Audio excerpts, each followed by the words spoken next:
Bismillahirrahmanirrahim. Assalamualaikum warahmatullahi wabarakatuh. Dalam pelayanan logistik, kita akan mendapatkan ilmu bagaimana menjadi seorang sukses dalam berbisnis.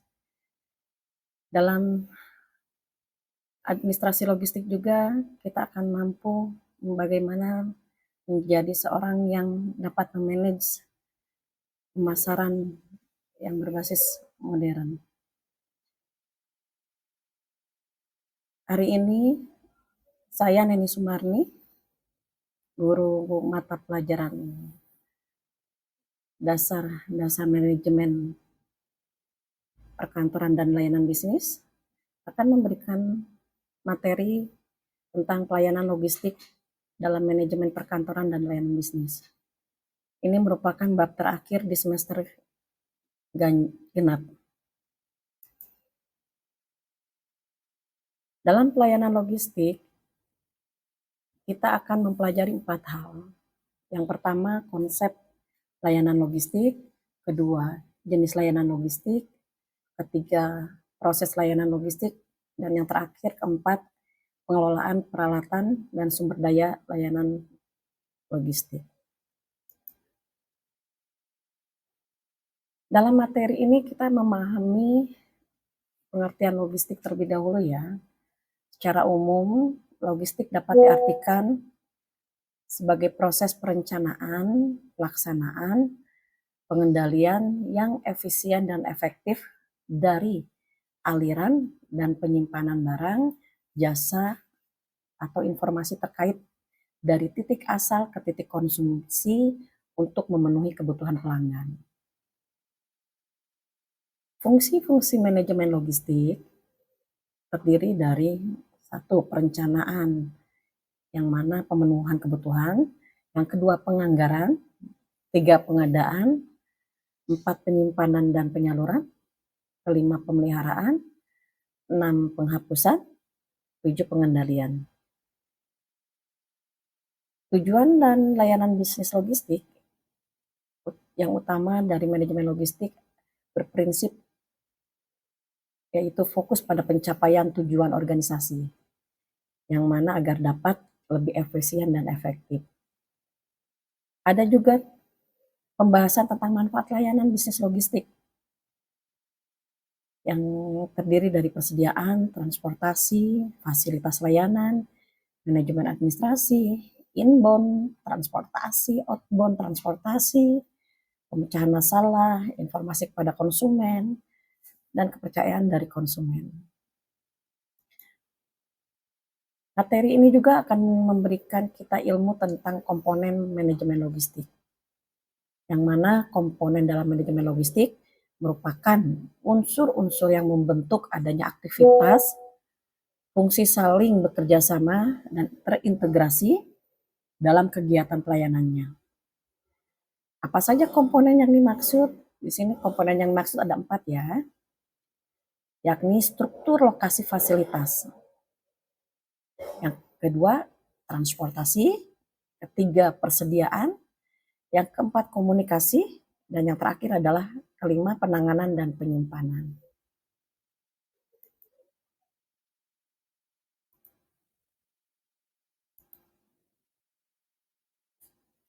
Materi ini juga akan kita bahas jenisnya. Apa aja jenis layanan bisnis logistik?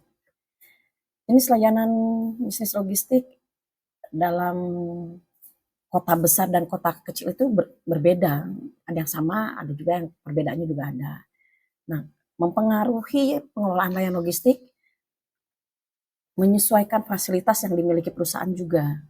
Misalnya, layanan pengiriman melalui udara, yang kedua layanan pengiriman melalui laut, ketiga layanan pengiriman darat, ada juga jenis layanan bisnis packing dan moving, pergudangan, serta spesialis handling shipment. Ini semua nanti insya Allah kita bahas di bab berikutnya. Ada fungsi manajemen logistik menurut proses layanan. Fungsi manajemen logistik menurut pelayanan terdiri dari jenis pilihan produk layanan, jarak pengiriman, lamanya waktu pengiriman, ongkos pengiriman, proses pembayaran yang dapat dilakukan, konektivitas layanan on proses, dan pasca layanan.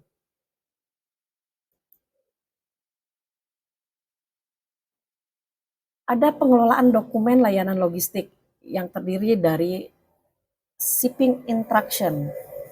Apa sih itu shipping instruction? Dokumen yang menunjukkan kesepakatan proses pengiriman barang antara pihak penjual barang dan pihak kedua berupa perusahaan pelayaran, penerbangan, tracking, atau perusahaan logistik freight forwarder. Ada juga dokumen release order, disebut juga RO, disingkat RO. Apa itu RO? Surat perintah pelepasan aset kontainer kepada pemilik atau pembeli. Bentuk RO seperti permohonan izin penjemputan kontainer oleh atau atas nama atau pihak tertentu. RO oleh pihak kedua untuk pihak pertama yang akan mengirimkan barang. Ada juga dokumen yang berupa surat perintah muat perusahaan jasa ekspedisi. Nanti kita akan bahas ya lebih lanjut. Yang keempat, surat jalan ekspedisi. Sebelum kontainer berjalan, perusahaan jasa ekspedisi harus memberikan surat jalan. Nanti kita cari tahu seperti apa surat jalan itu ya. Yang kelima, surat jalan pabrik penjualan, surat jalan pabrik penjual sebagai perusahaan dan pengirim barang akan mengeluarkan surat jalan pabrik terhadap jasa ekspedisinya. Kita akan bahas lebih lanjut nanti. Di sini keenam ada tanda terima atas biaya peralatan atau ekuitas atau equipment interchange receipt, disingkat EIR. Ada dokumen-dokumennya ya, nanti kita lihat dokumennya seperti apa. Yang ketujuh, ada dokumen tentang daftar pendaratan bill of lading, bisa disebut juga dengan BL. Nah, istilahnya juga sering digunakan dalam proses shipping. Kita akan bahas semua, insya Allah ya, dalam pertemuan secara langsung ya. Nah, yang kedelapan, ada juga dokumen berupa pesan antar atau delivery order. Kalian pasti sudah terbiasa dengan istilah ini ya, delivery order, yang mana kalian juga bisa lakukan dengan perantaraan media sosial yang kalian miliki. Kemudian yang kesembilan adanya invoice. Invoice itu dokumen yang memuat catatan-catatan detail mengenai suatu barang. Terakhir adanya berita acara serah terima BAST.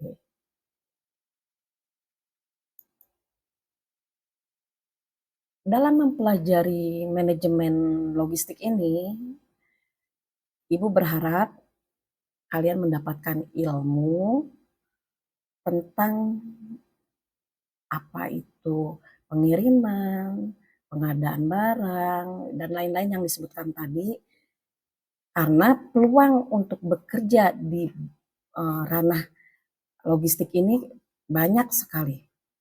Mau itu di rumah sakit, mau itu di kantor-kantor pemerintah, pasti semuanya ada tentang bidang logistiknya. Nah, salah satunya atau dari berbagai macam pekerjaan logistik itu yang sangat menarik, Ibu sebutkan ya, peluang karir yang menarik dalam pekerjaan yang berhubungan dengan logistik. Satu, sebagai manajer rantai pasok atau bisa disebut juga supply chain manager. Dia bertanggung jawab atas perencanaan, pelaksanaan, dan pengawasan seluruh rantai pasokan dari pengadaan bahan baku hingga pengiriman produk pelanggan. Yang kedua, pekerjaan yang kedua, kalian bisa menjadi seorang analisis logistik, menganalisis pekerjaan dia, menganalisis data logistik untuk mengidentifikasi area yang perlu ditingkatkan, seperti efisiensi biaya, waktu pengiriman, dan manajemen inventaris. Pekerjaan yang ketiga adanya manajer gudang, bahasa kerennya warehouse manager. Tugasnya apa? Yaitu mengelola operasi gudang termasuk penerimaan, penyimpanan, dan pengiriman barang. Ada lagi koordinator logistik yang keempat tuh. Tugasnya mengatur dan mengkoordinasikan aktivitas logistik seperti transportasi, pengiriman, dan inventaris. Yang kelima, ada lagi spesialis inventaris. Bahasa kerennya itu inventory spesialis. Tugasnya mengelola tingkat persediaan barang, memastikan ketersediaan produk, dan mencegah kekurangan atau kelebihan stok.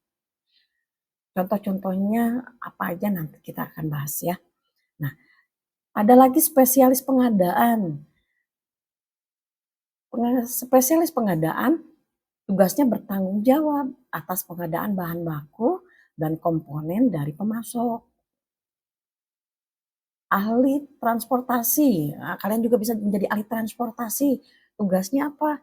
Merencanakan dan mengkoordinasikan pengiriman barang menggunakan berbagai moda transportasi. Ada lagi sebagai pengembang sistem logistik atau logistik system developer. Tugasnya membuat dan mengembangkan sistem informasi yang menggunakan dan mengelola aktivitas logistik. Yang terakhir, ada dua lagi, forklift, operator forklift. Kalau kalian yang sudah biasa mengendari kendaraan, salah satunya mobil ya, motor.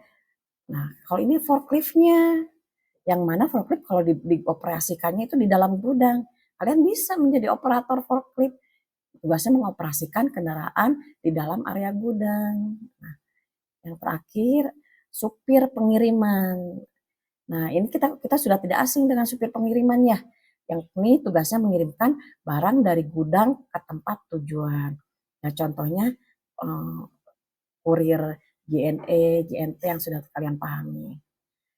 Oke, untuk hari ini cukup sekian materi dari Ibu. Ada yang bila ingin ada yang ditanyakan silahkan, atau ada yang ingin berdiskusi, Ibu tunggu ya. Sekian dan terima kasih. Assalamualaikum warahmatullahi wabarakatuh.